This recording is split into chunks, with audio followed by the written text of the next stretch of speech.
Une entreprise, elle achète des matières premières, parfois qui sont plus chères. Elle va reporter sur le prix de vente cette augmentation. Sauf que là, elle faut encore plus de marge. Sur le coût final, il n'y a pas l'augmentation des salaires. Donc la marge des entreprises a augmenté. Et c'est ça en fait le nerf de la guerre. C'est pas de bloquer les prix, c'est pas ça. C'est d'augmenter les salaires. Parce qu'aujourd'hui, des salaires qui n'augmentent pas, ça profite à qui? Au capital, ça profite aux actionnaires, ça profite aux grandes entreprises qui font des marges supplémentaires. Bonjour tout le monde et bienvenue pour ce nouvel Instant Porcher sur l'antenne 24/7. Je suis ravie de vous retrouver. L'Instant Porcher, c'est un petit moment qu'on se prend entre nous avec Thomas Porcher chaque semaine pour décrypter l'actualité. Car on le sait, le discours est politique et les comprendre est un véritable enjeu démocratique. Petit aparté, mais pas des moindres, pour nous, aux médias, objectif minimal de 12 500 abonnés, sinon on devra tout arrêter. Rendez-vous sur lemediatv.fr/soutien pour nous soutenir et en savoir plus. Au programme aujourd'hui, l'inflation est-elle obligatoire et comment l'exécutif veut imposer la réforme des retraites.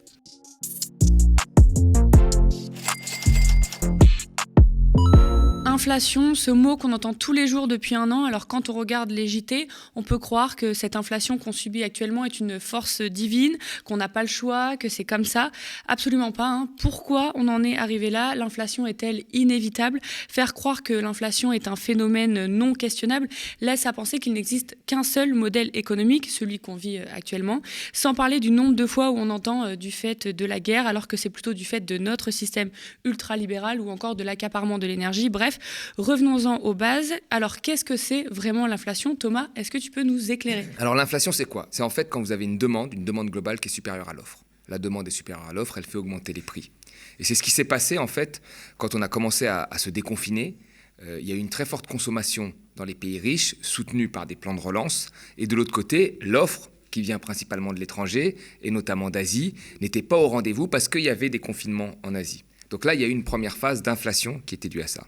Puis il y a une deuxième phase d'inflation qui est venue des biens énergétiques ou de certaines matières que nous importons de l'étranger, notamment du pétrole, qui est dû au fait que les prix du pétrole ont augmenté parce qu'il y a eu le conflit russe-ukrainien et que la Russie est un des premiers producteurs de pétrole.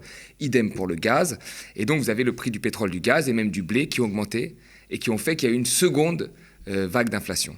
Donc l'inflation, en réalité, elle est principalement importée. Elle vient de problèmes d'offres qui sont extérieurs à notre économie. Et quel impact ça a sur les salaires? Comme les salaires n'augmentent pas au même rythme que l'inflation, enfin là, si les salaires devaient augmenter au même rythme que l'inflation, ils auraient dû augmenter cette année tous de 6%. Ça n'est pas le cas, parce que les salaires sont désindexés de l'inflation depuis les années 80. Donc les salaires augmentent moins vite que l'inflation. Ce qui est un véritable problème en réalité. Ça veut dire quoi? Imaginez-vous pour une entreprise. Une entreprise, elle achète des matières premières, parfois qui sont plus chères. Alors elle va les payer plus cher, elle va reporter sur le prix de vente cette augmentation, d'accord? Donc sa marge est préservée. Sauf que là, elle faut encore plus de marge. Pourquoi? Parce qu'elle ne répercute que ce qu'elles achètent de l'étranger qui est plus cher, mais elle compresse les salaires. Je veux dire, sur le coût final, il n'y a pas l'augmentation des salaires, qui eux restent en dessous de l'inflation. Donc la marge des entreprises a augmenté ces derniers temps. Elle a augmenté parce qu'elles bénéficient grâce à l'inflation, qui n'est pas reporté sur les salaires, d'une compression des coûts. Et le résultat, c'est quoi? C'est que le salaire réel, c'est-à-dire le salaire sur la fiche de paye, en prenant compte l'inflation, diminue. C'est-à-dire qu'aujourd'hui, la majorité des salariés français, la grande majorité, s'appauvrit. Voilà. Parce qu'il y a une inflation, des prix des matières premières qui augmentent, et vous avez les salaires qui ne suivent pas pour répondre à cette inflation. Mais par contre, pour les entreprises, le fait de ne pas reporter la hausse des salaires, ça fait une compression des coûts qui leur permet d'avoir une marge plus élevée. Alors, il y a la Banque Centrale Européenne qui a une nouvelle fois augmenté ses taux.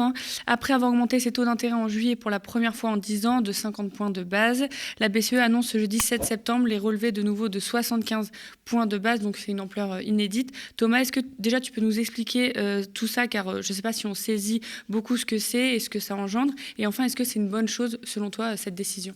C'est une très mauvaise nouvelle. En fait, quand vous avez, comme je l'ai dit au départ, comme l'inflation, c'est qu'il y a plus de demandes que d'offres, pour résoudre l'inflation, soit vous baissez la demande, soit vous augmentez l'offre. Or là, ce qui est fait avec la hausse des taux, ça va freiner la demande, ça va freiner l'activité économique. Quand vous avez une hausse des taux, le crédit, quand vous investissez, quand vous êtes une entreprise que vous empruntez, ou quand vous êtes un acheteur de biens et que vous empruntez, et bien là, vous allez avoir des taux plus élevés. Donc ça va freiner l'emprunt, le crédit, et ça va freiner l'investissement et in fine l'activité. Donc là, en fait, en faisant ça, on ne répond pas à la vraie question. Comme notre inflation est importée, là, qu'est-ce qu'on va faire? On va freiner l'activité sans répondre à la question, puisque notre inflation est importée. Donc ça va peser sur qui, in fine? Ça va peser sur les Français, l'ensemble des Français. Et ce qui m'inquiète, moi, c'est qu'il y a même une lettre du gouverneur de la Banque de France qui a écrit à Macron et qui a dit, lui, qu'il fallait carrément jouer sur la demande, c'est-à-dire arrêter les plans de relance. Donc, encore une fois, freiner l'activité. Donc là, derrière cette histoire d'inflation, qui certes touche très fortement les salariés, puisque leur salaire n'augmente pas au même niveau de l'inflation, il y a une volonté de baisser la dépense publique, de casser l'activité. On se retrouve dans la même position que 2011. 2011, c'était pour la dette. Là, maintenant, ça va être pour l'inflation et pour la dette. Et donc, c'est une façon de dire, voilà, il faut arrêter les plans de relance, il faut diminuer la dépense publique. On sait où elle va être diminuée, c'est toujours la même chose, les aides sociales, les collectivités locales et les retraites, la réforme des retraites qui revient. Et donc, in fine, casser l'activité. Et on ne répond pas du tout à la vraie question du problème de l'inflation. Et vous savez, cette erreur-là, elle a déjà été faite dans plein de pays. Elle a été faite beaucoup en Afrique. En Afrique, on a souvent voulu maîtriser leur inflation. Bon, on ne sait pas trop pourquoi, c'est une population jeune, etc. Mais c'est une inflation qui était majoritairement importée. Vous voyez, et donc, on freinait le peu de demandes qu'il y avait dans ces pays, le peu de demandes avec des taux d'intérêt élevés. Et là, c'est pareil. Et là, c'est ce qu'on va faire. Donc, c'est une erreur fatale. Alors, effectivement, l'inflation peut être contrôlée, mais à quel prix? Au prix d'une récession, du chômage et d'une perte d'activité. Donc, c'est ça qui est en train d'être fait. Donc, la réponse de la hausse des taux n'est pas du tout bonne. Donc il y a Gabriel Attal, le ministre des Comptes publics, qui a annoncé et précisé le bouclier tarifaire du gouvernement sur France Info. Alors il y a un plafonnement de la hausse des prix du gaz et de l'électricité à hauteur de 15%, des chèques énergie pour les plus modestes, une aide pour les entreprises qui ont besoin d'énergie. Bref, en tout, l'exécutif débloque 45 milliards pour limiter la crise. Tout d'abord, est-ce que le bouclier tarifaire a empêché d'augmenter les prix selon toi? En partie, oui. Il faut le dire. D'autres pays n'ont pas bloqué les prix. Et d'ailleurs, ceux qui ne bloquent pas les prix, comme le Royaume-Uni, partent du principe que comme les prix vont augmenter très, très fortement, les gens vont s'adapter et moins consommer. Nous, le gouvernement a choisi de bloquer les prix. Donc c'est une réalité. Le blocage des prix a un peu affaibli l'inflation. Mais il y a aussi une autre réalité à prendre en compte, c'est que nous avons été un peu plus préservés de l'inflation que d'autres pays, pour deux raisons. La première raison, c'est que notre plan de relance n'était pas un vrai plan de relance. Vous savez, les autres qui ont été, les États-Unis, ça a été le cas, ou l'Allemagne, ils ont eu une plus forte inflation parce qu'ils avaient un plus fort plan de relance. Et un plan de relance, c'était un plan de relance de la demande. Nous, on avait un faux plan de relance, c'était un plan de compétitivité. Il y avait beaucoup de baisses d'impôts aux entreprises, donc ce n'était pas un plan de stimulation de la demande ou de l'investissement, c'était un plan, en réalité, de compétitivité qui avait pour but de donner encore des avantages aux entreprises. Donc notre inflation a été moins élevée à cause de ça. Et puis elle a été moins élevée à cause d'autre chose, c'est que nous avons une moindre dépendance au gaz russe que d'autres pays. Donc ce bouclier qui aurait protégé, c'est une bonne chose, il ne faut pas critiquer, c'est effectivement il y a eu un impact sur l'inflation, mais il n'y a pas que ça. Il y avait le fait aussi qu'on avait un plus faible taux de relance et que nous importons moins de gaz que d'autres pays, parce que nous avons un parc nucléaire. Il y a la NUPS ou encore Geoffroy de Bézieux, le patron du MEDEF, qui souhaite le blocage des prix. Était-ce vraiment à l'État et donc aux Français de payer tout ça, même ce bouclier tarifaire, donc je le redis, 45 milliards d'euros? La vraie question, c'est pas tant le blocage des prix que l'évolution des salaires. Par exemple, un blocage des prix sur l'essence. Concrètement, comment ça se passe? C'est l'État qui décide de bloquer les prix. Alors c'est une situation qui est bien sûr, qui est défendable et qui peut être efficace, mais qui ne peut pas durer plus de 6 mois, en réalité. Donc l'État réunit les opérateurs, et dans ces opérateurs, vous avez différents types d'opérateurs. Vous avez effectivement des gens qui gagnent de l'amont, c'est-à-dire de la production de pétrole à la distribution de pétrole, qui gagnent des milliards, c'est total. D'accord? Mais eux, c'est qu'une petite partie, en fait, de la distribution d'essence. Ça doit être 30%, les majors, c'est 30%. Après, vous avez ceux qui ne distribuent que de l'essence, c'est-à-dire qui ne produisent pas le pétrole, donc ils ne gagnent pas d'argent sur le pétrole. Ils rachètent de l'essence qui est déjà raffinée, et eux, ils le distribuent. Ceux-là, ils ont des marges beaucoup plus faibles. Vous voyez, c'est les grandes surfaces, Leclerc, etc. Et puis, vous avez après les indépendants, qui achètent des petites quantités, qui les revendent, et qui, eux, ont des marges encore plus faibles. Si vous bloquez les prix, vous allez frapper tous ces gens. Si vous bloquez les prix en les ponctionnant sur les marges, vous frappez ces gens de manière indifférenciée. Alors effectivement, Total va se relever. Peut-être que les grandes et moyennes surfaces aussi vont pouvoir encaisser le coup parce qu'elles compensent avec d'autres biens qu'elles vendent. Mais vous allez complètement tuer, c'est une petite partie de l'économie, les petits distributeurs. Mais c'est une petite partie très, très marginale qu'on peut aider.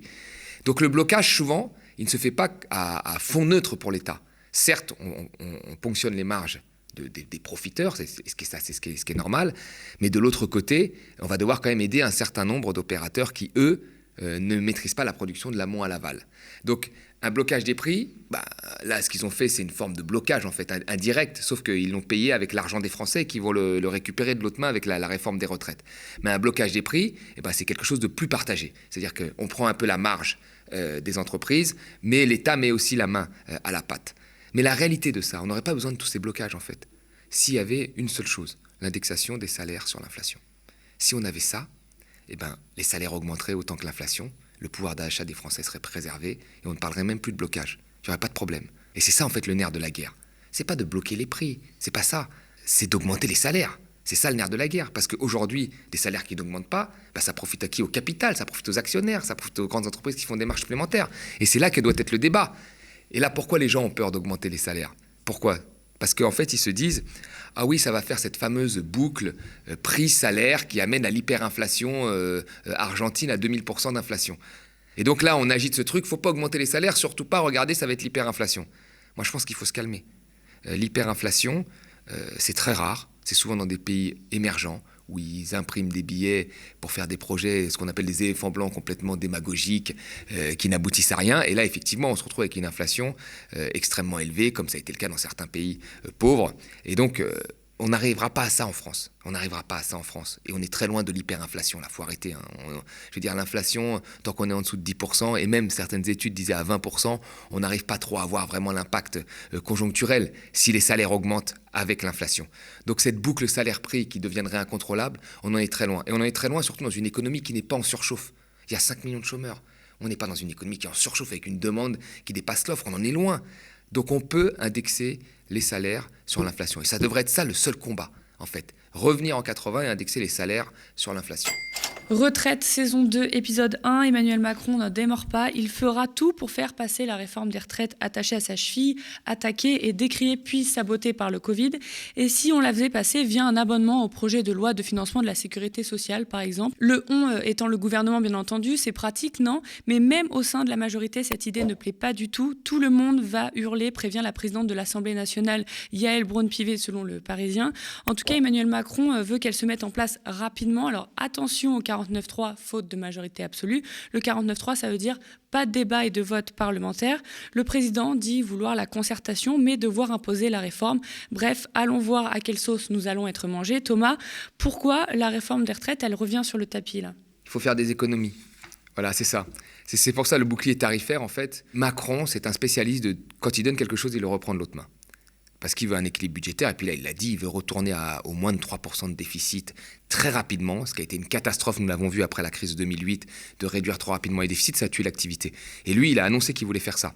D'ici la fin de son quinquennat, il veut revenir, on est à 5% de déficit, il veut revenir à moins de 3% très rapidement, quoi qu'il en coûte, c'est-à-dire même si l'activité est à terre, il le fera. Et donc là, comme il a eu ce bouclier tarifaire où il donne beaucoup d'argent, enfin il dépense beaucoup d'argent pour ça, eh ben, il faut qu'il fasse la réforme des retraites de l'autre. Alors, ce qui est marrant, c'est que cette réforme des retraites, elle a pris plusieurs voies. Moi, je me souviendrai toujours qu'en 2017, j'étais dans un débat avec un économiste qui avait soutenu Macron. Il disait, Macron, c'est la Suède, on va faire une réforme des retraites, la retraite à points. À l'époque, on l'a déjà oublié, hein. Comme en Suède. Alors, il nous a parlé de ça, c'était super. Et puis, on s'est rendu compte qu'en Suède, la retraite à points avait fait que les pensions de retraite avaient baissé pour 92% des femmes et 72% des hommes, vous voyez, et donc ça avait appauvri les retraités.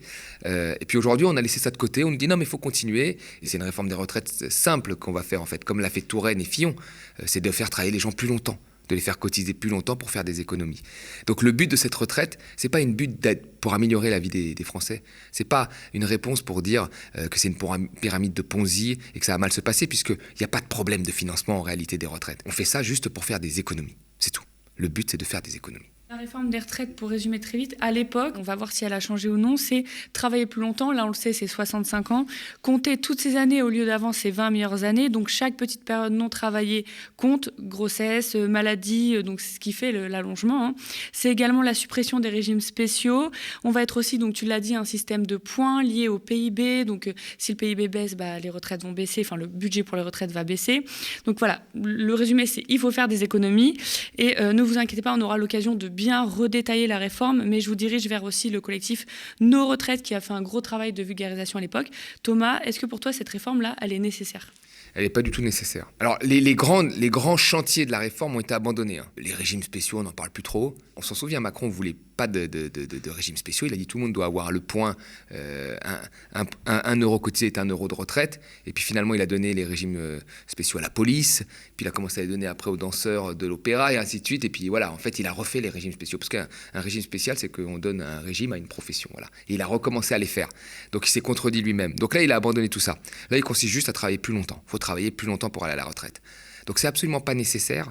Il faut rappeler quand même des choses, c'est qu'on a un des systèmes de retraite les plus performants. C'est-à-dire que nous faisons partie de ceux qui ont le moins de retraités pauvres. Nous en avons quand même 1 million, ce qui est énorme. Mais entre le nombre de pauvres travailleurs et de pauvres retraités, c'est la même chose. Alors que dans d'autres pays, c'est pas pareil. En Allemagne, ils ont 3 fois plus de pauvres retraités que chez nous. 3 fois plus en Allemagne. Vous voyez ? Donc on a un système de retraite qui est assez bon. Et puis il y a une forme d'assurance sociale, c'est-à-dire que quand vous avez un bas salaire, vous allez avoir une pension plus élevée. Et puis quand vous avez un haut salaire, vous avez une pension un peu plus faible que ce que vous avez gagné. Donc on a quand même quelque chose qui fonctionne bien, que l'on doit améliorer, mais qui fonctionne bien. Et là, le but, comme le but c'est de faire des économies très rapidement, hein, et ben donc on va faire travailler les gens plus longtemps. Mais il n'y a aucune urgence. Après, les vraies questions qu'il faut poser aux Français, c'est ça les vraies questions, les vrais défis, c'est quoi ? C'est que nous sommes un pays qui vieillit. Et c'est une bonne nouvelle. Nous avons une espérance de vie élevée. Aux États-Unis, elle est en train de chuter, l'espérance de vie, vous voyez ? Parce que moins on travaille, en réalité, plus on vit longtemps. Donc la vraie question, c'est, comme nous sommes une population qui vieillit, qu'est-ce que l'on veut faire ? Mettre plus d'argent pour les vieux. C'est-à-dire, on a aujourd'hui 14% du PIB qui va aux retraites. Est-ce qu'on est prêt à passer à 16% ? C'est-à-dire, la richesse créée collectivement, on la donne aux vieux, puisque nous vieillissons tous. Je veux dire, il va y avoir bientôt 2 tiers de plus de 60 ans. Donc c'est une vraie question légitime. Ou si on ne fait pas ça, si on ne bouge pas cette part de richesse que l'on donne aux retraités, ce que veut faire Macron, il est hors de question, et ben ça veut dire qu'il va y avoir plus de retraités et le même montant pour eux. Donc les retraités vont s'appauvrir. Et s'ils s'appauvrissent, qu'est-ce qui se passe ? Soit ils travaillent. Alors, est-on prêt à faire travailler les personnes âgées ? Enfin, moi, ma mère a 71 ans. Est-ce que je suis prêt à la faire travailler ? Je crois pas. Voilà, mais ça, c'est une question qu'il faut poser. La deuxième question qu'il faut poser, c'est si les pensions de retraite diminuent, qui va compenser ? Et là, ceux qui ont les moyens, ils vont compenser avec leur poche, avec leur salaire. Ils vont faire des virements à leurs parents. Et ceux qui n'ont pas les moyens, ils ne vont pas faire de virements. Les vieux vont aller bosser. Donc, c'est des vraies questions comme ça qu'il faut poser et dire les choses telles qu'elles sont. Si nous vieillissons, nous devons consacrer plus d'argent. Si on n'en consacre pas plus aux retraites, les retraités vont s'appauvrir.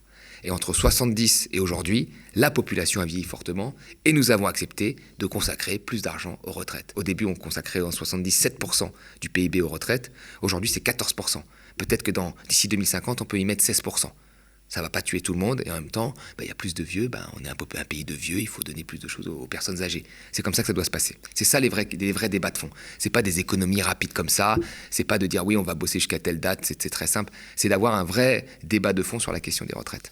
Est-ce qu'il n'y a pas aussi un risque d'une privatisation au-delà de tous les autres sujets qui sont en train d'être privatisés de la société du coup, parce qu'on va faire sa propre retraite privée avec des assurances privées ?